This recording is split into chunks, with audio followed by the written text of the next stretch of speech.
वैसा guys I hope you are doing well. I am Veer, welcome to stellar family. तो कैसे हो दोस्तों, मैं आशा करता हूँ शानदार तरीके से आप लोग अपनी लाइफ को एंजॉय कर रहे हो, अपनी सेहत, फैमिली और पढ़ाई का ध्यान काफी अच्छे से रख रहे हो। यार ये आप लोगों के लिए जो अप्रैल के महीने की वीडियो है वो आप लोगों की मॉर्निंग में 11 बजे आएगी कल, ठीक है। ये तो बात क्लियर है कि ये मॉर्निंग में 11 बजे आएगी। अब मुझे आप लोगों से यहाँ पर एक बात पूछनी है जो कि मुझे काफी समय से डाउट हो रहा था, मैंने आप लोगों से पूछना भी था, फिर माइंड से निकल जाती है। अगर इस थंबनेल को मैं ए बोलूं और इस थंबनेल को मैं बी बोलूं तो आप लोग कौन सा थंबनेल देखना ज्यादा पसंद करेंगे?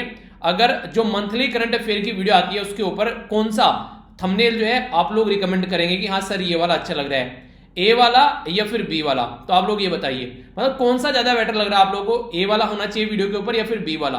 तो एक तो ये बात आप लोगों को बतानी है कमेंट बॉक्स में। जोन सा भी आप लोगों का ज्यादा कमेंट दिखेगा जिसको भी लेकर, तो वही थंबनेल जो है वो आगे आने वाली सारी वीडियो के ऊपर आप लोगों को देखने को मिलेगा।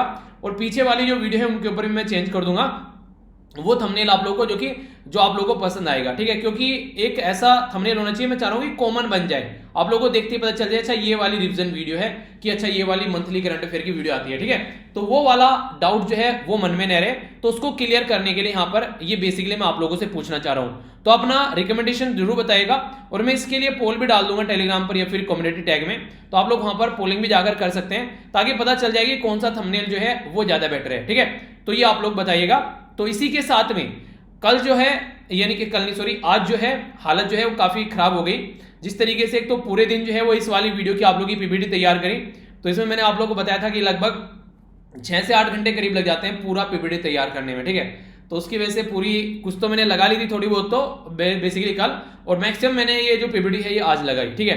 तो इसकी वजह से जो नहीं था ये जो जैसे यहाँ पे ये वाला हो गया, ये इस तरीके से ड्राइंग कुछ ज्यादा ही अच्छी होगी, ठीक है।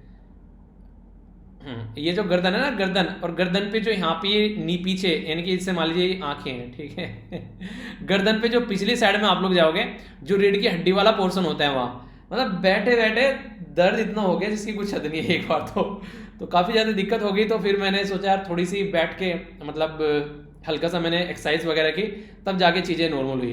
कई कई घंटे बैठ रहेगा, मैंने कहा कंप्लीट करता हूँ, इसको निपटाता हूँ, काफी लंबे समय से चीजें चल रही हैं क्योंकि टाइम बीच में मिल नहीं पाया था, कुछ इधर उधर जाना और कई सारी और भी चीजें हो जाती हैं कई बार बीच में, कई सारे मतलब दिक्कत पड़ जाती है, आप लोगों को पता है बीमारी भी चल रही है तो उसकी वजह से और भी कई सारे इशू हो जाते हैं, तो ये इसलिए टाइम नहीं मिल पाया था। तो ये बैठ के मैंने अभी कुछ तो मैंने कल लगाई थी और कुछ जो है वो कुछ क्या कंप्लीट हो गई अब आप लोग ये।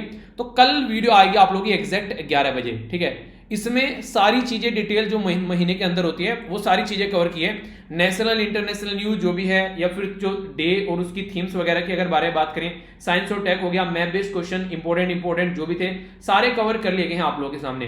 तो टोटल मिलाकर अगस्त से लेकर अगर आप लोग काउंट करोगे तो अप्रैल तक की, यानी कि चौथे महीने तक की आप लोगों के पास में सारी वीडियो हो गई है। तो अगस्त, सितंबर, अक्टूबर, नवंबर, दिसंबर, जनवरी, फरवरी, मार्च और अप्रैल, ठीक है। तो टोटल मिलाकर आप लोगों के सामने यहां पर आज के दिन में 9 टोटल मंथ की कवर आप लोगों के सामने हो गई है, ठीक है। तो इनको आप लोग अच्छे से रिवाइज कीजिए। सारी जो मैंने आप लोगों को बताया ना, सारी जो पीडीएफ है आप लोगों को वो वीर तालियान जो टेलीग्राम है मैं उस पर प्रोवाइड करा दूंगा वीर तालियान के नाम से, तो उसको जाकर आप लोग देख लेना। वीडियो के नीचे आप लोगों को लिंक मिल जाएगा जहां पर मैं ऑलरेडी सारे लिंक आप लोगों को प्रोवाइड करा रहा हूं, ठीक है। आज जो है सुबह से मैं भी लगा रहा और सुबह से यहाँ पर कई सारी पॉलिटिकल पार्टी भी लग रही, तो दो इंसानों की हालत काफी ज्यादा खराब हो गई सुबह से, एक तो मेरी और दूसरी बीजेपी की। क्योंकि अगर आप लोगों ने यहाँ पर इलेक्शन के रिजल्ट अभी देखे हो थोड़े से, तो एक बार मैं आप लोगों को यहाँ पर एक ओवरव्यू यहाँ पर बता देता हूँ कि कंडीशन क्या क्या चल रही है। हमारी कंट्री में 4 राज्य और एक यूनियन टेरिटरी में भी इलेक्शन थे, तो आसाम, केरला, तमिलनाडु और वेस्ट बंगाल थे राज्य, और पौंडीचेरी थी यूनियन टेरिटरी। तो यहां पर सबसे ज्यादा जो जोर लगाया जा रहा था वो था वेस्ट बंगाल का इलेक्शन। ऐसा लग रहा था भाई साहब जैसे कि नेशनल लेवल के इलेक्शन चल रहे हो लोकसभा के, वो वाला माहौल था यहां पर लेकिन जो रिजल्ट आया, रिजल्ट ने सबकी जो है आंखें खोलकर रख दी। अगर वेस्ट बंगाल के अंदर आप लोग जाकर देखोगे तो बिल्कुल ही चीजें जो है वो नहीं कहते कि बिल्कुल सारी चीजें जो है वो कंप्लीटली पलट गई हैं, तो कुछ ऐसा माहौल आप लोगों को यहां पर देखने को मिलेगा। तो कंडीशन क्या हो गई है अगर यहां पर आप लोग देखेगा, तो सबसे पहले आप लोग यहां पर देखिए आसाम के बारे में, ठीक है। तो आसाम पहले एक एक कर देख लेते हैं। पहले आसाम के बारे में हम लोग देखते हैं, एक सेकंड ये चेंज क्यों नहीं हो रहा है, पहले आसाम के देखते हैं, ठीक है। ये तो है आसाम है, ठीक है। तो आसाम में जो है यहाँ पर जो जीत कर आ रही है, टोटल मिलाकर 126 सीटें आप लोग यहाँ पर देख रही हैं, ठीक है। तो यहाँ पर जो लगभग अगर सीट आप लोगों को जीतने के लिए चाहिए तो 63 सीटें, ठीक है। तो 63 सीटें अगर आप लोगों के पास में आ गई तो जीत जाएंगे। तो यहाँ पर बीजेपी आगे चल रही है, 26 सीटें उसके पास में हो चुकी हैं और 33 सीटें आप लोग यहाँ पर देख रहे हैं। मतलब लगभग जो है ये एक तरीके से आप लोग मोटे मोटे तौर पर बोल सकते हैं, फुल मेजोरिटी में तो नहीं, पर हाँ ये है कि मेन पार्टी बीजेपी यहाँ पर रहेगी, ठीक है। इसी तरीके से अगर मैं आप लोगों को लेकर चलो यहाँ पर तमिलनाडु के अंदर, तो तमिलनाडु के अंदर आप लोग देखिए टोटल 234 के करीब यहाँ पर जो इनकी असेंबली के अंदर सीट है, अब तक पावर में थी AIADMK, ठीक है। तो यहाँ पर इसका नाम है ऑल इंडिया अन्ना द्रविड़ा मुनेत्रा कजगम। तो ये इसका फुल फॉर्म है, वैसे थोड़ा सा अटपटा है पर लेकिन 2-4 बार पढ़ोगे तो याद हो जाएगा, ठीक है। उन्हें कहते हैं कि रट लो भैया, रट्टा मार लो कि 4th ईयर तक याद हो जाएगा। श्यामल दास रणछोड़ दास छाछड़, ठीक है। तो यहाँ पर टोटल मिलाकर 61 पर लीडिंग में चल रहे हैं और 9 जो सीटें हैं यहाँ पर ये ऑलरेडी जीत चुके हैं, पर यहाँ पर ये जो है ये 120 पर लीडिंग में चल रहे हैं, ठीक है। तो यानी कि कहने का मतलब है कि फुल मेजोरिटी में यहाँ पर जो DMK आने वाली है, तो ये कंडीशन यहाँ पर नजर आएगी। जो साख बनाई गई थी जयललिता जी के द्वारा वो धुलमित होती नजर आ रही है AIADMK की, ठीक है। तो यहाँ पर करुणानिधि जी की जो पार्टी है वो आगे निकल कर आ रही है। और बाकी अगर बात किया जाए यहाँ पर दूसरी पॉलिटिकल पार्टी, तो भारतीय जनता पार्टी यहाँ पर 3 में है, अभी खाता नहीं खुला है, देखते हैं जीत जाती है या जीतेगी नहीं, जो भी होगा वो देखने को मिल जाएगा। इंडियन नेशनल कांग्रेस का खाता भी खुल गया है, तो 15 सीटें हैं। तो साउथ इंडिया में वैसे भी बीजेपी का ज्यादा बेस नहीं है, पर लेकिन फिर भी जो है मतलब ये अभी देखने को मिल रहा है, ठीक है। आगे बात करें अगर पुडुचेरी के अंदर, तो पुडुचेरी के अंदर आप लोगों को याद होगा जब किरण बेदी जी को वहां से हटाया गया था, जब उस टाइम पर लेफ्टिनेंट गवर्नर की पोस्ट से, तो कई सारे हंगामे होते हैं। तो ऑल इंडिया NR कांग्रेस, ये यहां पर अभी बात करें टोटल सीटें कितनी है, टोटल है यहां पर 29, ठीक है। तो 30 में से 29 यहां पर तो बेसिकली उन पर इलेक्शन हो रहा है, तो 10 सीटें जो है ऑलरेडी यहां पर ये जीत चुकी है, ठीक है। तो इस तरीके से आप लोग देखते हैं अभी जो 3 सीटें हैं उसमें ये द्रविड़ मुनेत्रा कजगम यानी कि DMK वो यहां पर भी लीडिंग में चल रही है, तो 6 सीटें इसको मिल सकती है यहां पर अगर ये 3 और जीत जाता है। तो यहां पर आप लोगों को देखने को मिलेगा एक मिला जुला स्वभाव यहां पर सामने निकल कर आने वाला है, ठीक है। तो पुडुचेरी का ये माहौल है, वैसे लग रहा था यहां पर बीजेपी पावर में आ जाएगी, पर लेकिन यहां पर पावर में नहीं आई है। केरला में अगर बात की जाए तो केरला में यहां पर कंडीशन क्या है, केरला में कम्युनिस्ट पार्टी ऑफ इंडिया जो मार्क्सिस्ट है यहां पर, तो वो टॉप पर चल रही है 51 सीटों के साथ में, ठीक है। तो टोटल अगर देखें यहां पर तो 70 सीटें चाहिए पावर में आने के लिए, पर लेकिन 70 सीटें यहां पर इनको भी नहीं मिलेगी। तो यहां पे आप लोगों को मिली जुली गवर्नमेंट देखने को मिलेगी। तो जिसके ऊपर सबसे ज्यादा डाउट सबको लग रहा था कि वेस्ट बंगाल का क्या होगा, भाई साहब उस वेस्ट बंगाल ने ना सबके तोते उड़ा दिए 292 सीटें हैं वेस्ट बंगाल के अंदर में, ठीक है। तो 292 सीटों में से यहां पर आप लोग देखिए 124 सीटों पर यहां पर 124 सीटें जो है वो ममता बनर्जी जी जीत चुकी हैं, ऑल इंडिया तृणमूल कांग्रेस, ठीक है। और 90 सीटों पर अभी आगे चल रही हैं सोच रहे हैं आप लोग 90 सीटें भी अगर ये जीत जाती हैं तो मतलब एक तरीके से क्लीन चिट वाला माहौल हो गया, बिल्कुल एक तरीके से देख सकते हैं आप लोग, ठीक है। यहां पर भारतीय जनता पार्टी 32 सीटें जीत चुके हैं, जो कि अच्छा खासा बेस बनाती जा रही है। पहली बार कितनी सीटें थी मुझे याद नहीं एग्जैक्टली, ठीक है। तो टोटल मिलाकर यहां पर जो जिनको सबसे ज्यादा लग रहा था कि पता नहीं क्या होने वाला है, क्या कंडीशन बनेगी, तो बिल्कुल तख्ता पलट चुका है, जिसके लिए सारी दुनियादारी जुड़ी हुई थी। वेस्ट बंगाल के इलेक्शन 8 फेज में कोरोना ये वो दुनियादारी, पर लेकिन जो चैलेंज अभी है ममता बनर्जी जी के सामने वो रहेगा कि आने वाले टाइम में किस तरीके से माहौल संभालें कोरोना को लेकर, ठीक है। तो अभी 48% 48% के 50% जो वोटें हैं ये समेट कर ले गई हैं अकेली की अकेली। तो ये है इलेक्शन का माहौल, अगर इसके बारे में आप लोग थोड़ा सा जानना चाहते हैं तो, ठीक है। आइए अब लेक्चर स्टार्ट करते हैं आज का। तो सबसे पहले इंपॉर्टेंट डे देखेंगे। आज क्विज मैंने नहीं लगाया क्योंकि मेरे पास ज्यादा टाइम था नहीं, तो मैंने सोचा आप लोगों को एक थोड़ा सा ओवरव्यू दे दूं, क्योंकि एक तो हिम्मत नहीं बढ़ रही थी जितना चीजें होगी सुबह से, ठीक है। और फिर सुबह को आप लोगों का न्यूज़पेपर का भी वीडियो जो है वो भी आप लोगों को देखने को मिलेगा। तो मैंने सोचा कि एक ओवरव्यू से आप लोगों को कुछ इंपॉर्टेंट जो चीजें हैं उनका आप लोगों को बता दिया जाए। तो यहाँ पर कुछ चीजें देख लेते हैं फिर भी, ताकि कंटिन्यूटी एक बनी रहे अच्छी सी, ठीक है। तो इंपॉर्टेंट डे के बारे में सबसे पहले बात करते हैं। तो इंपॉर्टेंट डे के बारे में अगर आप लोगों से बात करूं तो जो ये डे है ये है यहाँ पर वर्ल्ड फ्रीडम प्रेस डे। तो वर्ल्ड फ्रीडम प्रेस डे जो है वो काफी इंपॉर्टेंट है, जिसके बारे में आप लोगों को पता होना चाहिए। तो वर्ल्ड फ्रीडम प्रेस डे जो है ये 3 मई को सेलिब्रेट किया जाता है। देखिए प्रेस जो होता है उसके बारे में आप लोगों को थोड़ा सा ध्यान देकर चलेंगे। तो पार्ट 3 में जब आप लोग जाएंगे संविधान के अंदर, तो आर्टिकल 12 से लेकर आर्टिकल 35 के बीच में आप लोग देखेगा, तो इसके बारे में बात की जाती है। यानी कि आर्टिकल 12 से लेकर आर्टिकल 35 जो है वो नॉर्मली फंडामेंटल राइट के बारे में बात करता है। तो इसमें जो फ्रीडम प्रेस है उसके बारे में यहाँ पर आप लोगों को चीजें देखने को मिलेगी। तो इसी के चलते जो वर्ल्ड फ्रीडम प्रेस है यहाँ पर ये जो डे सेलिब्रेट किया था ये बताता है कि ऑल ओवर वर्ल्ड में कहां पर आज की डेट में जो प्रेस की फ्रीडम है, ठीक है। इसके लिए एक इंडेक्स भी तैयार किया था, उसके बारे में आप लोगों से बात करूंगा। तो ये सेलिब्रेट करता है फंडामेंटल प्रिंसिपल प्रेस। आप लोगों को कोई बातें पता हो जो आज के डेट में, वो सारी मीडिया के थ्रू पहुंचती है, ठीक है। सुबह को जो डिस्कशन करता हूं तो मीडिया उसमें काफी बड़ा रोल प्ले करती है। अगर जर्नलिस्ट जो है वो इंडिपेंडेंटली अपना काम नहीं कर पा रहे हैं तो ये सारी चीजें पॉसिबल नहीं हो पाती हैं। तो इसीलिए यहां पर जो प्रेस है उसका थ्रू आउट द वर्ल्ड जो है वो फ्री रहना चाहिए, आराम से चीजें करे, अपना मीडिया के ऊपर कोई अटैक ना करे, ठीक है। और इसी के साथ में जो जर्नलिस्ट है जो अपनी लाइव अभी लॉस्ट कर रहे हैं, तो देखिए बहुत सारे जर्नलिस्ट के भी जान गई हमारी कंट्री में, ठीक है। कुछ रिनाउंड पर्सनैलिटी थी जिनको हम लोग याद कर पा रहे हैं, पर लेकिन बहुत सारे ऐसे जिनको हम लोग जानते भी नहीं थे, समझते भी नहीं थे, जिनको हम लोगों ने कभी ढंग से देखा भी नहीं होगा, जो लोकल एरिया में ग्राउंड लेवल पर काम करते हैं, तो उनकी भी जान जा रही है। तो ये काफी ज्यादा जरूरी है यहाँ पर कि इस कम्युनिटी के ऊपर हम लोग ध्यान दें, जो कि सबको अवेयर करा के रखती है कि क्या सही है और क्या गलत है। तो थीम जो है information as a public good, यानी कि इंफॉर्मेशन पर किसी पर्टिकुलर इंसान का हक नहीं है कि ये इंफॉर्मेशन मेरी है, ये मेरे ही चंगुल में रहने वाली है, किसी और तक नहीं पहुंचनी चाहिए, ऐसा नहीं होना चाहिए। हर एक इंसान को इंफॉर्मेशन बेसिकली एक्सेस होनी चाहिए ताकि वो चीजों को समझ सके, ठीक है, ताकि उसको समझ में आ सके क्या सही है और क्या गलत है। और एक तरीके से अगर वेरीफाइड और रिलायबल इंफॉर्मेशन रहेगी तो वो काफी ज्यादा जरूरी भी है चीजों को अंडरस्टैंड करने के लिए, ठीक है। तो रोल जो है फ्री जो और इसी के साथ में प्रोफेशनल जर्नलिज्म का वो बहुत बड़ा रहता है सोसाइटी को अवेयर कराने के लिए, ताकि जो फेक न्यूज है, मिस इंफॉर्मेशन जो है वो सोसाइटी में आगे न बढ़े और इन सब चीजों से लोग जो है वो डिस्टेंस बनाकर रखे। कुछ और बातें मैं आप लोगों से यहां पर डिस्कस कर लेता हूं जिसके बारे में आप लोगों से क्वेश्चन पूछा जा सकता है। अभी recently world press freedom index तैयार किया गया, वर्ल्ड प्रेस फ्रीडम इंडेक्स, ठीक है। तो इस इंडेक्स में जो हमारी रैंक निकल कर आई वो आई 142 जो रैंक है ये काफी एक बुरी रैंक आप लोग बोल सकते हैं, जो कि 180 कंट्री में से हमारी रैंक निकल कर आई। तो इंपॉर्टेंट क्वेश्चन ये बनता है कि किसके द्वारा तैयार की जाती है। तो रिपोर्टर्स विदाउट बॉर्डर्स जो है उसके द्वारा यहां पर तैयार की जाती है। ये फ्रांस यानी कि पेरिस के अंदर एक बेस्ड ऑर्गेनाइजेशन है जिसको जो कि इसको पब्लिश करती है। तो एक तरीके से अगर फ्रीडम प्रेस के बारे में, इंडेक्स के बारे में हम लोग बात करें तो ये पहली बार जो प्रिपेयर किया गया था, ये 2002 में ये इंडेक्स प्रिपेयर किया गया था। तो यहां पर इंफॉर्मेशन कहां से मिलती है, किसके साथ में कंसल्ट करते हैं, तो यूनाइटेड नेशन हो गया, यूनेस्को हो गया, काउंसिल जो of Europe and international organisation है कई सारी, तो उनसे भी। तो टोटल मिलाकर यहां पर एक सही रिलायबल इंफॉर्मेशन ये प्रोवाइड कराने की बात करते हैं। इंडिया की रैंक के बारे में अगर आप लोग बात करिए तो हमारी रैंक जो है वो काफी बुरी आप लोग बोल सकते हैं, क्योंकि हमारी कंट्री के बारे में अगर बात करें तो ये माना जाता है कि फिलहाल के टाइम पर प्रेस जो है, मीडिया जो है उसको सप्रेस करने की कोशिश की जाती है। इवन हमारी कंट्री के बारे में कुछ ऐसी भी बातें बोलेगी कि हमारी कंट्री आज की डेट में जो है वो डिवाइड हो गई है। यहाँ पर मीडिया, कोई भी मीडिया आप लोगों को न्यूट्रल स्टैंड देती हुई नजर नहीं आएगी। वो मीडिया आज की डेट में आप लोग काम करती नजर आएंगे जो किसी न किसी पॉलिटिकल आइडियोलॉजी के साथ में कनेक्ट है, जिसकी वजह से ये दिक्कत हमारे देश में देखने को मिल रही है। वैसे बोला तो गया है कि हमारी कंट्री में अगर बात करें फंडामेंटल राइट के अंदर में, ठीक है, all citizen shall have the right to freedom of speech and expression. तो उसके अंदर जब आप लोग जाएंगे आर्टिकल 19 के अंदर फर्स्ट क्लोज के अंदर, ये सब क्लोज ए के अंदर, तो यहां से प्रेस निकल कर आती है। कोई आप लोगों से पूछे डायरेक्टली प्रेस के बारे में मेंशन है हमारे संविधान में? नहीं मेंशन है भाई साहब, बिल्कुल भी नहीं मेंशन है। तो उसको लेकर आप लोग कंफ्यूज मत होइएगा।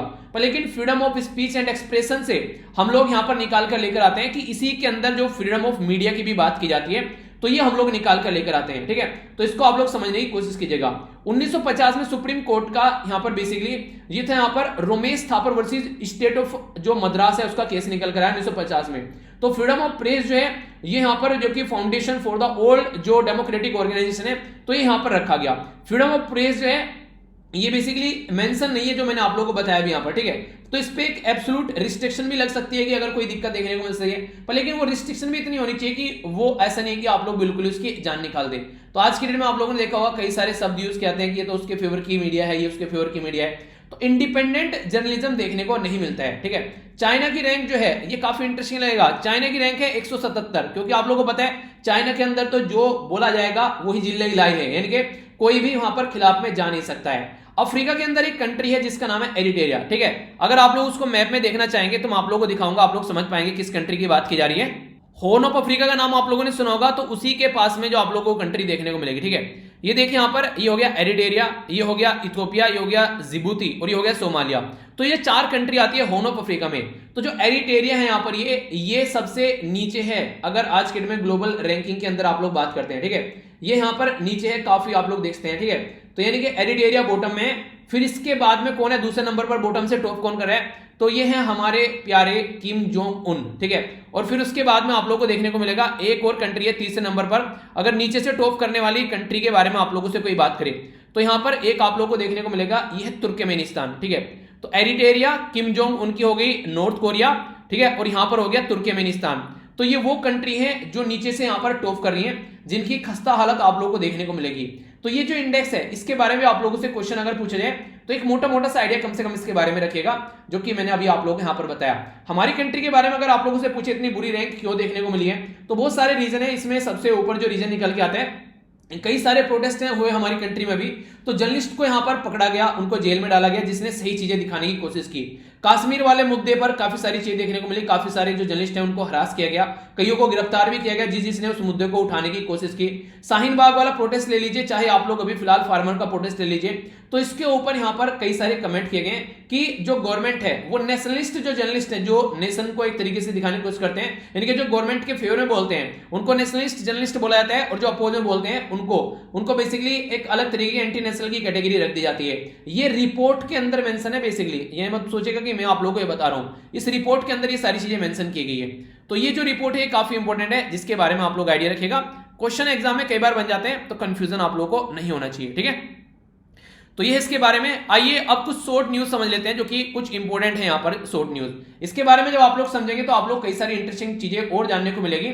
थोड़ा सा डिटेल में यहाँ पर इसके बारे में आप लोगों से बात करूंगा, ताकि जो क्लियर एक माइंड में आप लोगों के कुछ डाउट नहीं रहे इसके लिए, ठीक है। तो सबसे पहले बात की जा रही है यहाँ पर किसके बारे में, एक प्रोजेक्ट है जिसको रेस्पॉन्ड बोला गया है, ठीक है। तो यहाँ पर ये रेस्पॉन्ड आप लोगों को लिखा हुआ दिख रहा है। तो जो ये रेस्पॉन्ड है इसका मतलब क्या है, इसका मतलब रिसर्च स्पॉन्सर्ड प्रोग्राम, ठीक है। तो अब पहले तो आप लोग ये याद रखिएगा, ये जो रेस्पॉन्ड है इसका मतलब रिसर्च स्पॉन्सर्ड प्रोग्राम, ठीक है। तो ये रिसर्च स्पॉन्सर्ड जो प्रोग्राम है, ये हमारी कंट्री में एक प्रोग्राम है इसरो का, ठीक है। तो इसरो के द्वारा स्टार्ट किया गया था ये 90s-70s में। इसका बेसिक पर्पज क्या था, बेसिक ऑब्जेक्टिव इसका ये था ताकि जो एकेडमिशियन एक तरीके से एकेडमिक एरिया में जो है बेसिकली जो काम करते हैं, स्पेस रिलेटेड स्टडी अगर वो करते हैं तो उनको सपोर्ट किया जा सके। तो इसरो का ये था बेसिकली एक प्रोग्राम, ठीक है। अभी इंडियन इंस्टीट्यूट ऑफ जो दिल्ली है, यहाँ पर IIT दिल्ली बोलते हैं इसको, और Indian space research organisation ISRO जो है वो मिलकर काम कर रहे हैं यहाँ पर, ठीक है। एक तरीके से ज्वाइंट रिसर्च करेंगे कि स्पेस टेक्नोलॉजी जो सेल है IIT दिल्ली की उसको सपोर्ट किया जा सके। तो इसरो का जो सपोर्ट करने का प्रोग्राम मैंने अभी आप लोगों को बताया कि ऐसे सारे काम जो है ये रेस्पॉन्ड प्रोग्राम के थ्रू करते हैं, जिसको बोलते हैं रिसर्च स्पॉन्सर्ड। तो इसरो स्पॉन्सर्ड करती है। तो यहां पर 1 से लेके 3 साल तक का इनका टारगेट यहां पर रहने वाला है इस पर्टिकुलर एरिया में। तो कई सारे एरिया में देखिए नॉर्मली काम किए जाने हैं। इनमें से अगर बात करें, फर्स्ट ह्यूमन फ्लाइट हमारी कंट्री में लॉन्च की जाएगी, जिसको गगनयान आप लोग बोलते हैं, ठीक है। इसी के साथ में मैंने आप लोग कई बार पढ़ा है, एक इम्प्रिंट करके प्रोग्राम है, याद रखिएगा इम्प्रिंट, इसको बोलते हैं impacting research innovation and technology, जो बेसिकली प्रोग्राम है यहाँ पर उच्चतर आविष्कार योजना के तहत यहाँ पर लाया गया था। यानी कि हमारी कंट्री में जो स्टडी है उसको एक सही तरीके से लेकर आगे चलकर रिसर्च एंड डेवलपमेंट के फील्ड में आगे बढ़ाया जाए, तो ताकि प्रॉब्लम के सॉल्यूशन निकाले जाए। इम्प्रिंट जो था हमारी कंट्री में 2015 में लॉन्च किया गया, जो आज की डेट में एजुकेशन मिनिस्ट्री बोलते हैं। उस टाइम पर उसको वहां पर human resource and development ministry बोला करते थे, जिसने इसको स्टार्ट किया था 2015 में। तो बेसिक पर्पज इसका यह था कि अगर जो भी प्रॉब्लम है हमारे देश के अंदर में, उन प्रॉब्लम का टेक्नोलॉजिकल सॉल्यूशन क्या निकल सकता है, तो ये फोकस कर यहां पर ये स्टार्ट किया गया था, जिसमें इंडियन इंस्टीट्यूट ऑफ टेक्नोलॉजी और इंडियन इंस्टीट्यूट ऑफ साइंस इनका ज्वाइंट इनिशिएटिव था। यानी कि सारे IITs और सारे जो इंडियन इंस्टीट्यूट ऑफ साइंस है वो मिलकर काम करेंगे, और पहली बार इस तरीके से मिलकर साथ में ये प्रॉब्लम का सोसाइटी का सॉल्यूशन निकालने के लिए। तो ये ऐसी चीजें आप लोगों से कई बार एग्जाम में पूछ ली जाती हैं। तो ये मैंने कहने के लिए छोटी सी न्यूज थी, पर मैंने बहुत डिटेल में आप लोगों को बता दी, ताकि कोई भी कंफ्यूजन आप लोगों के माइंड में न रहे। इम्प्रिंट प्रोग्राम वो है यहाँ पर बेसिकली उच्चतर आविष्कार योजना के तहत, और ये जो है बेसिकली जो रेस्पॉन्ड प्रोग्राम है ये है इसरो का प्रोग्राम। तो ये कुछ बातें हैं जो आप लोग याद रखिएगा, कंफ्यूजन नहीं होना चाहिए, ठीक है। तो बेसिक चीजें यहां पर हो गई। अभी ये काफी इंटरेस्टिंग न्यूज सामने निकल कर आ रही है रसिया की साइड से। रसिया ने क्या कर दिया, रसिया ने क्या बोला है, रसिया ने ये बोला है कि रसिया जो स्पेस एजेंसी है जिसका नाम है रोसकोसमोस, तो उसके जो चीफ है इनका नाम है यहाँ पर दिमित्री रोगजिन, ठीक है, रोगजिन। तो इनके द्वारा बोला गया कि हम लोग खुद का इंटरनेशनल स्पेस स्टेशन तैयार करेंगे। इंटरनेशनल स्पेस स्टेशन जो है वो बेसिकली एक ऐसा एरिया होता है जहां पर जाकर स्टडीज की जाती हैं। तो अर्थ के लोअर ऑर्बिट में जाकर यहां पर ये इस तरीका माहौल तैयार किया था, ये आप लोग देखते हैं यहां पर, ठीक है। यह है इंटरनेशनल स्पेस स्टेशन। तो यहां से स्टडी की जाती है जाकर, और फिर चीजों को आगे लेकर चला जाता है। 5 पार्टिसिपेंट है यहाँ पर नॉर्मली, नासा हो गया, रोसकोसमोस हो गया जो कि रसिया का है, ठीक है, जापान का हो गया यहाँ पर, ठीक है। इसी के साथ में ESA यूरोप का, और CSA क्या है यहाँ पर, ये आप लोग बताइए। हालांकि आर्टिकल के अंदर आप लोगों को पता चल जाएगा, आप लोगों ने देख भी लिया होगा, तो ठीक है, कनाडा की स्पेस एजेंसी है। तो Russia United State of America, Canada, Japan और यूरोपियन यूनियन। ठीक है, तो कौन कौन सी एजेंसी है इसकी जो मैंने भी आप लोगों को बताया, तो याद रखिएगा। इसके बाद में यूएसए की जो होगी नासा होगी, रोस्कोसमोस होगी, वो कहां की होगी, रशिया की होगी, जेएएक्सए हो गई जापान की, ईएसए हो गई यूरोपियन यूनियन की, और सीएसए हो गई कनाडा की। इनके द्वारा सबके द्वारा मिलकर यहां पर ये जो मिशन था ये लॉन्च किया गया था, जिसको इंटरनेशनल स्पेस स्टेशन बोला था, और ये लोअर अर्थ ऑर्बिट में यहां पर पहुंचते हैं। ठीक है, तो ये जो चीज यहां पर ये लॉन्च की गई थी, ये अभी फिलहाल अगर इसके बारे में आप लोग बात करिए तो ये आज की डेट में जो यहां पर ये जो लॉन्च की गई थी उस टाइम पर 1998 में, आज की डेट में रसिया जो है वो इससे हाथ खींचने की बात कर रहा है। रीजन क्या है, क्योंकि रसिया जो है उसको यकीन नहीं हो रहा है आने वाले टाइम में यहाँ पर जो ये कंट्री है जैसे कि यूएसए हो गया, फ्रांस हो गया, ये जो कंट्री होगी ये इसके साथ में मिलकर काम करेगी, क्योंकि एक तो क्रीमिया वाला इशू मैंने आप लोगों को समझाया था, उसके ऊपर लेकर ये काफी ज्यादा चिड़े हुए हैं। चाइना के साथ में इसके काफी अच्छे रिलेशन हो गए हैं, और भी कई सारी दिक्कतें, ऊपर से जो बाइडन आ गए हैं वो कंप्लीटली अभी हरकतें ऐसी कर रहे हैं, दोनों कंट्री के बीच में बुरे रिलेशन बढ़ते हुए जा रहे हैं। तो इनको ये लग रहा है कि अपना खुद का स्पेस स्टेशन होना चाहिए। तो 2025 तक का मॉस्को यानी कि रशिया के द्वारा बोला गया अपना खुद का स्पेस स्टेशन तैयार करेंगे। तो इस पर जो वेस्ट है उन्होंने बोला है कि ये सही नहीं है, क्योंकि ये काफी एक ऐसा इंपॉर्टेंट प्रोजेक्ट है जिसमें कम से कम मिलकर काम करते हैं रसिया और यूएसए, या फिर ये कंट्री जो कि चिढ़ती है नॉर्मली से, तो मिलकर काम करते हैं। तो 1998 में ये पहली बार अपने एक तरीके का मिशन था जो कि एक सही डायरेक्शन में चीजों को नॉर्मल करने की बात करते हैं। तो एक एम्बिशियस प्रोजेक्ट था। अगर ये अपना स्पेस स्टेशन अलग बना लेते हैं, उधर चाइना भी बोल रहा है अपना स्पेस स्टेशन अलग बनाने के लिए, इधर इनका अलग हो गया, तो और ज्यादा दोनों के बीच में लड़ाई और कट्टरपंथी वाली चीजें आगे निकल कर आएंगी। तो इसका सोल्यूशन होना चाहिए, ना कि चीजें और बिगड़नी चाहिए। ठीक है, बाकी हमारी कंट्री के द्वारा ही बोला जा रहा है कि इस फील्ड में कुछ ना कुछ काम करने के लिए। ठीक है, तो हम भी देखते हैं कब तक ये चीजें कर पाते हैं। तो इंडियन स्पेस रिसर्च ऑर्गेनाइजेशन जो है वो भी शानदार तरीके से इस फील्ड में काम करने के लिए तैयार है। ठीक है, तो इसरो है हमारी कंट्री की स्पेस ऑर्गेनाइजेशन। ठीक है, तो केवी सिवन साहब जो है आज के डेट में यहाँ पर चीफ है पर्टिकुलर इस ऑर्गेनाइजेशन के। तो ये होगी इसके बारे में बेसिक इंफॉर्मेशन। आइए अब आप लोगों को बात करते हैं यहां पर ट्राइनोसोरस के बारे में। डायनासोर का नाम सुना है ना, ये उसका ट्राइनोसोरस है, इसी की प्रजाति का एक यहां पर प्राणी आप लोगों को देखने को मिलेगा। एक तरीके से आप लोग यहां पर देखते हैं, अगर इंसान कार यहां पर किस तरीके से खड़ी है तो उसके कंपेयर में कितना ज्यादा बड़ा है ये, तो एक अंदाजा आप लोग लगा सकते हैं। तो इसके बारे में कुछ बातें करते हैं। अभी रिसेंटली यहां पर जो एक जर्नल, एक पर्टिकुलर जर्नल है royal society open science literature यहां पर, तो इसमें जो पैलियोंटोलॉजिस्ट है यानी कि जो जीवाश्म विज्ञानी है नीदरलैंड के, उनके द्वारा ट्राइनोसोरस के बारे में कुछ बातें की गई है कि यहां पर जो ट्राइनोसोरस की जो स्पीड पहले बताई जा रही थी वो स्पीड नहीं है। ठीक है, पहले ज्यादा स्पीड बता रहे थे, इनके द्वारा बोला गया कि इतनी स्पीड नहीं होती, इनकी 5 किलोमीटर पर आवर के हिसाब से इनकी स्पीड आप लोगों को देखने को मिलेगी, जो कि एक नॉर्मल एवरेज इंसान भी अगर चले तो 5 किलोमीटर 1 घंटे में चल सकता है आराम से भी, अगर स्पीड वो चला के चले तो। ठीक है, नॉर्मल तरीके थोड़ी सी तेज रखनी पड़ेगी। ठीक है, अगर बात की जाए यहां पर ये जो स्पीसीज है ये 12 फीट के करीब ही आप लोगों को ऊंची देखने को मिलेगी, 40 फीट के करीब आप लोगों को लंबी देखने को मिलेगी, और 5000 से लेके 7000 किलोग्राम तक इनका वेट होता है। तो ये जो ये स्पीसीज है यहां पर, ये नॉर्मली ये ट्राइनोसोरस के बारे में हम लोग बात कर रहे हैं। इसी के साथ में डायनासोर के बारे में बात करते हैं, जिसके बारे में आप लोगों ने कई सारी मूवी देखी होगी, सुना होगा। तो ये आज के टाइम बात करें तो यूनाइटेड स्टेट ऑफ अमेरिका वाला जिसको एरिया बोलते हैं उसमें पाई जाती थी। ठीक है, नॉर्मली इंडिया में नहीं पाई जाती है। इंडिया में जो पाई जाते हैं इंडियन डायनासोर्स आप लोगों को देखने को मिलता है, जिसको यहाँ पर जिसका नाम है सबसे खतरनाक जो हमारी एरिया में पाया जाता है, इसका नाम था राजासोरस नार्मेडेनिस। ठीक है, तो ये एक इंपॉर्टेंट नाम है जो इससे कनेक्टेड है, जिसको आप लोग मोटे मोटे तौर पर याद रख सकते हैं। ठीक है, तो ये आप लोगों ने देख ही लिया। तो यहाँ पर सपने में आएगा तो डर लगे, ऐसी बात मत करिएगा, ऐसी कुछ नहीं है, मतलब प्राणी है, सही है। पहले ऐसे जीव जंतु पाए जाते थे, पर आज की डेट में चीजें ऐसी नहीं देखने को मिलती। ठीक है, आज की डेट में पृथ्वी पर सबसे बड़ा जानवर अगर आप लोगों से पूछे कौन है तो वह है हाथी। ठीक है, अगर पानी के अंदर तो वह है व्हेल मछली। ठीक है, तो इससे ज्यादा बड़ा जानवर फिलहाल आज की डेट में नहीं है। ठीक है, तो ये आप लोग देख सकते हैं। आगे बात करते हैं यहाँ पर एक फेमस यहाँ पर एमिनेंट जो बंगाली पोएट थे, जिनका जो कि अभी रिसेंटली जिनकी डेथ हो गई, और यहाँ भी फिर से कौन है यहाँ पर, यह है कोविड-19। देखिए जिसकी भी एज जो है वो 80 या फिर उससे ऊपर के आसपास है, और अगर उसको कोई बीमारी हो रही है, ठीक है, तो फिर यहाँ पर ये लेकर डूब जा रहा है। ठीक है, तो संघ घोष थे यहाँ पर ये, जिनकी रिसेंटली अभी डेथ हो गई, तो बंगाली पोएट थे। तो इनको यहाँ पर कई सारे अवार्ड भी मिले हुए हैं, जैसे आप लोग देखते हैं पद्म भूषण भी इनको मिला 2016 में। ठीक है, ज्ञानपीठ अवार्ड, ये हिंदी में इसको बोलते हैं यहाँ पर बेसिकली जनपीठ। ठीक है, तो ये अवार्ड वैसे इसको जब सर्च करेंगे तो ज्ञानपीठ अवार्ड की कैटेगरी बोल, इसको ज्ञानपीठ अवार्ड होता है। ठीक है, पहले मुझे भी कंफ्यूजन होता था। देखिए पढ़ते पढ़ते चीजें आप लोग इतनी सीख जाएंगे कि आप लोगों को फिर चीजें समझ में आने लगेगी। अगर आप लोग पढ़ाई से दूर हटेंगे तो चीजें दिक्कत करेंगी। तो इसलिए कभी भी टेंशन नहीं लेनी है, अपनी पढ़ाई को अपनी चीजों को ढंग से आगे लेके चलते रहना है, ताकि कोई भी माइंड में डाउट नहीं रहे और चीजें आगे बढ़ती रहे। ठीक है, तो कंफ्यूजन नहीं होना चाहिए कुछ भी। तो इस तरीके से आप लोग चीजें जहां पर कंफ्यूजन है उसको क्लियर करो, ठीक है। तो इस तरीके से आप लोग देख सकते हैं। तो कोई भी बहुत सारी ऐसी चीजें होती हैं जो नहीं पता होती हैं, फिर से वही बात बोलूंगा, कोई माँ के पेट से सीख के नहीं आता है, तो पढ़ते रहो और आगे बढ़ते रहो, ठीक है। आगे बात करें यहाँ पर इनके बारे में, इनकी कई सारे फेमस वर्क है यहाँ पर, जिसमें यहाँ पर गुलमोमे, ठीक है, इसी के साथ में यहाँ पर है मूर्खा बारो समझाकी, ठीक है। ये है पर्टिकुलर इनकी किताबें हैं बेसिकली, ठीक है। कोई इंसान पर्टिकुलर राइटर होता है, पोएट होता है, तो किताबें पूछ ली जाती हैं। साहित्य अकादमी अवार्ड दिया गया था इनकी किताब के लिए, ये जरूर याद रख लीजिएगा। इसका नाम है यहाँ पर बाबरे प्रार्थना, ठीक है। तो ये बाबरे प्रार्थना है जो इनके द्वारा 1977 में लिखी गई, जिनके लिए इनको साहित्य अकादमी अवार्ड में मिला। तो ये थी ये पर्सनैलिटी जो अब हमारे बीच में नहीं रहे, ठीक है। तो एक बेसिक इंफॉर्मेशन आप लोगों को पता होनी चाहिए थी, जो कि मैंने आप लोगों को बताई, ओके। इंटरनेशनल न्यूज की ओर चलते हैं। यहाँ पर इंटरनेशनल न्यूज में हम लोग बात करेंगे सऊदी अरेबिया के बारे में। पहले आप लोग सऊदी अरेबिया को मैप में देखिए, तो यहाँ पर आप लोग अपनी प्यारी कंट्री है, यहाँ पर ये सऊदी अरेबिया यहाँ पर आप लोग देखते हैं, रियाद कैपिटल होगी। आसपास वाली कंट्री अगर आप लोग देखेगा तो United Arab Emirates, Qatar, Bahrain हो गया, यहाँ पर पर्शियन गल्फ, और इधर आएंगे तो गल्फ ऑफ ओमन, ये रेड सी हो गया, और यहाँ पर हो गया ये गल्फ ऑफ एदन, ठीक है।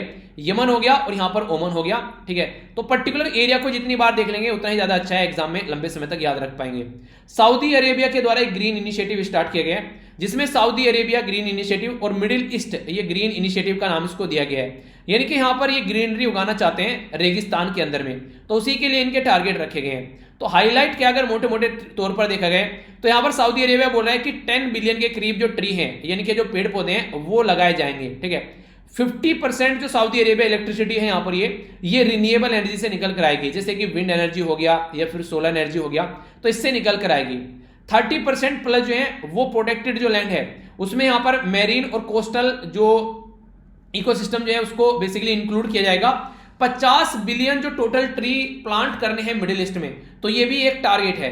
130 जो मीटर टन कार्बन जो एमिशन है यहाँ पर उसको एलिमिनेट करेंगे यहाँ पर, ठीक है। तो ये कई सारे टारगेट इनके इनिशिएटिव के हैं, जो कि ग्रीन इनिशिएटिव यहाँ पर लेकर चलने वाले हैं।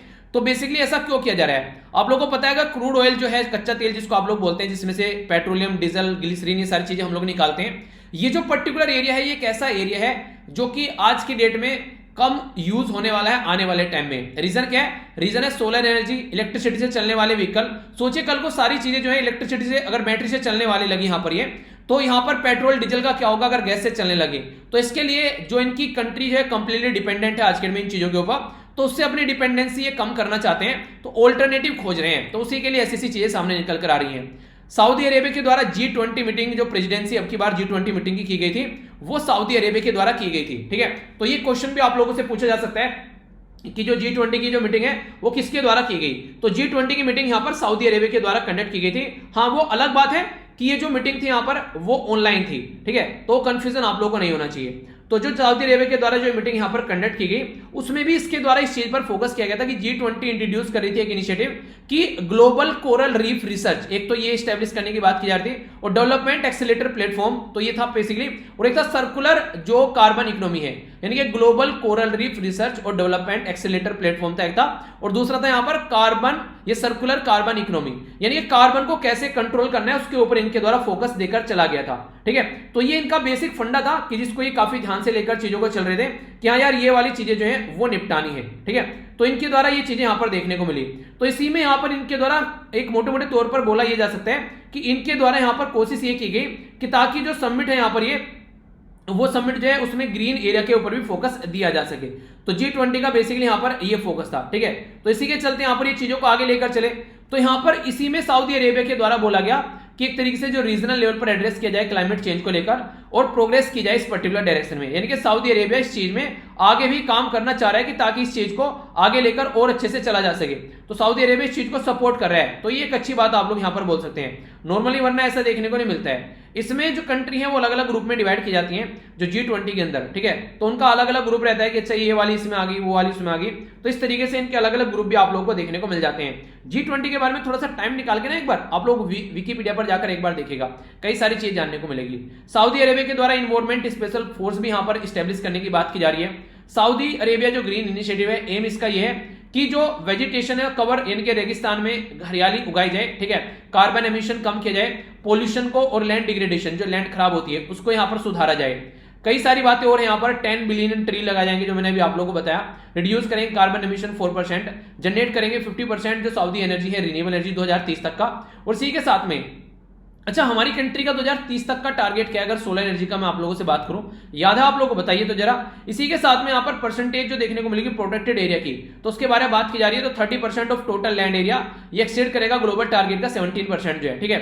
तो ये कई सारे टारगेट इनके द्वारा यहाँ पर रखे जा रहे हैं। और मिडिल ईस्ट क्या कर रहे हैं यहाँ पर, कोस्टल एरिया में किस तरीके से जो मैरीन और कोस्टल एरिया को प्रिजर्व करने की बात कर रहे हैं, ठीक है। नेचुरल जो यहाँ पर जो रिजर्व है या फिर जो प्रोटेक्टेड लैंड है उसको इंक्रीज किया जाएगा, ठीक है। ऑयल प्रोडक्शन जो है उसको रेगुलेशन को इंप्रूव किया जाएगा। ट्रांजिशन टू क्लीन एनर्जी पर फोकस किया जाएगा और बूस्ट किया जाएगा जो एनर्जी जनरेट की जाती है रिन्यूएबल एनर्जी से। सऊदी अरेबिया जो है वो गल्फ कोऑपरेशन जो काउंसिल है जिसको आप लोग जीसीसी बोलते हैं, ठीक है।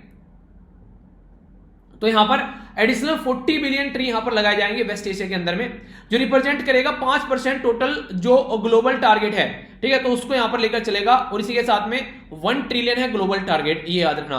1 ट्रिलियन का यहां पर ये बेसिकली 5% इनके द्वारा फॉलो किया जा रहा है और 2.5% ग्लोबल कार्बन को खत्म करने की कोशिश कर रहे हैं। तो सऊदी अरेबिया में अपने आप में एक एम्बिशियस प्रोजेक्ट लेकर चल रहा है। मिडिल ईस्ट जो ग्रीन इनिशिएटिव है उसमें भी यहां पर ये चीजों को फोकस कर रहे हैं। तो एक तरीके से कहने का मतलब ये कि गवर्नमेंट, साइंटिस्ट और जो इसी के साथ में इन्वायरमेंटलिस्ट है वो यहां पर मिलकर काम करेंगे। इरिगेशन से यहां पर जो ट्रीटेड वाटर है उसके ऊपर भी फोकस किया जाएगा। तो एक अच्छी बात है जो कि यहां पर ये काम करने वाले हैं, ठीक है। तो पॉजिटिव चीजें याद रखिएगा। आगे बात करते हैं, यहां पर ये बात की जा रही है नेशनल न्यूज के बारे में। तो जो नेशनल न्यूज के बारे में बात करें तो ड्राफ्ट स्टैंडर्ड फॉर जो रोड ट्रेन, नॉर्मली आप लोगों ने ट्रेन देखी है ना, तो ऐसे यहां पर एक पर्टिकुलर एक कोई आगे इंजन टाइप करेगा और बहुत सारी चीजें इसके पीछे लग जाएंगी। ये क्या काम करेंगे, रोड पर चलेंगे ट्रेन की तरीके से।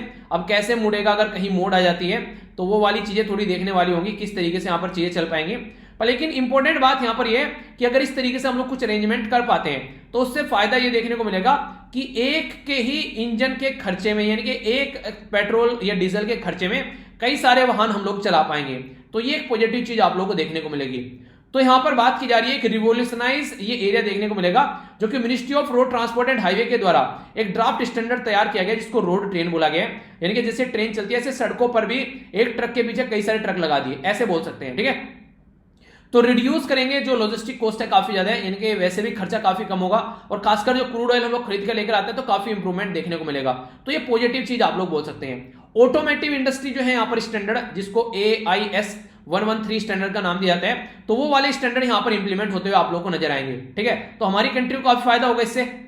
अभी ये ड्राफ्ट तैयार किया गया, जैसे भीमराव अंबेडकर जी के द्वारा कॉन्स्टिट्यूशन का ड्राफ्ट तैयार किया गया था, तो ड्राफ्ट मतलब एक तरीके से टेम्परेरी फॉर्म में, अभी इसको प्रॉपर पार्लियामेंट में चीजों को क्लियर नहीं कराया गया, ठीक है। तो ये इंप्रूव करेंगे, सेफ्टी जो रिक्वायरमेंट है रोड की उसको इंक्लूड करके चलेंगे। इसी के साथ में यहाँ पर बेसिकली होस्ट किया जाएगा यहाँ पर ministry of road transport and highway के द्वारा वेबसाइट पर ड्राफ्ट को, ताकि दूसरे लोग भी पढ़ सकें और अब पब्लिक अपना ओपिनियन यहाँ पर दे सके कि ये चीजें जो है इसको आगे लेकर कैसे चला जाए, ठीक है। तो ये फोकस एरिया यहाँ पर रहने वाला है। जो स्टैंडर्ड है यहाँ पर प्रिपेयर जो किया जा रहा है वो यूरोपियन जो बेंचमार्क है उसको फॉलो किया जा रहा है, जैसे यूरोपियन एरिया में होता है। और जो रोड और ट्रेन है यहाँ पर ये बेसिकली रोड ट्रेन होगी जो कि एक मोटर व्हीकल का काम बेसिकली होगा यहाँ पर, जो कि पुलर का काम करेगा, एक आगे जैसे रेल का इंजन होता है और बाकी सेमी ट्रेलर रहेंगे जिससे डब्बे जुड़ जाते हैं पीछे। तो रिड्यूस करेगा कंजेशन, यानी कि एक तरीके से कई बार जाम लग रहा था, आगे पीछे ट्रक खड़े रहते हैं बहुत सारे, तो वो कंडीशन नहीं देखने को मिलेगी। एक ही ट्रक रहेगा वो लंबा, अब जिधर को चलेगा ऐसे नहीं कोई बाहर निकल के ऐसे भाग रहे हैं, ठीक है। सेव करेगा फ्यूल क्योंकि एक का ही खर्चे में कई सारे चलेंगे। और रिड्यूस करेगा नॉइज पोल्यूशन और एयर पोल्यूशन। तो फायदे तो काफी शानदार होने वाले हैं, पर लेकिन इंप्लीमेंट कितना कर पाते हैं वो देखते हैं। ऑटोमोटिव जो इंडस्ट्री स्टैंडर्ड है कमिटी ये सेटअप की गई है, जिसमें ministry, testing agency, industry stakeholder और BIS जो यहां पर ब्यूरो ऑफ स्टैंडर्ड जो है हमारी कंट्री के, ये सारे मिलकर काम करने वाले हैं। तो कहने का मतलब ये कि चीजों को काफी लार्ज स्केल पर इंप्रूव करने की कोशिश की जाती है। अब कितने अच्छे से इंप्रूव करते हैं वो देखने वाली बात होगी, ठीक है। तो यहां पर इसके बारे में आप लोग याद रख सकते हैं। तो आइए अब आगे बढ़ते हैं। एक और न्यूज यहां पर फिर से आ रही है निकलकर, ये है बेसिकली दिल्ली के बारे में। तो मैंने आप लोगों को पहले हालांकि ये पढ़ाया था, फिर से आप लोगों का रिवीजन भी हो जाएगा, फिर से ये न्यूज में यहाँ पर अभी रिसेंटली ये बोला गया कि दिल्ली में जो प्रेसिडेंट रूल लगा देना चाहिए उसके ऊपर बात की जा रही थी। तो GNCT of Delhi amendment act लाया गया 2021 में, जिसको बोलते हैं government of national capital territory, ये दिल्ली, जिसका अमेंडमेंट किया गया 2021 में। तो अमेंडमेंट किया गया तो पहले कौन सा था यहाँ पर, तो पहले जो था यहाँ पर ये था 1992 का। तो 69th कॉन्स्टिट्यूशन अमेंडमेंट किया गया था, उस टाइम पर 2 आर्टिकल ऐड किए गए थे। मैंने आप लोगों को हमेशा बताया जहां पर लिखा हो यहाँ पर कैपिटल वर्ड ABCD, तो इसका मतलब ये होता है संविधान में संशोधन करके ऐड किया गया है। तो आर्टिकल 239 जो है और 239AA 239AB, तो ये यूनियन टेरिटरी जो दिल्ली है उसको एक गवर्नमेंट दी गई, जो कि यहां पर नॉर्मल तरीके से एक इलेक्टेड गवर्नमेंट आई सामने निकलकर। तो जो आर्टिकल 239 ए है ये प्रोवाइड करता है कि यूनियन टेरिटरी दिल्ली, ठीक है, उसके अंदर नेशनल कैपिटल टेरिटरी जो है एडमिनिस्ट्रेटिव एरिया यहां पर, तो लेफ्टिनेंट गवर्नर यहां पर उसका नाम एडमिनिस्ट्रेटर रहेगा इसके अंदर में, ठीक है। इसी के साथ में लेजिस्लेटिव असेंबली यहां पर रहेगी जो जनता के द्वारा चुनी जाएगी।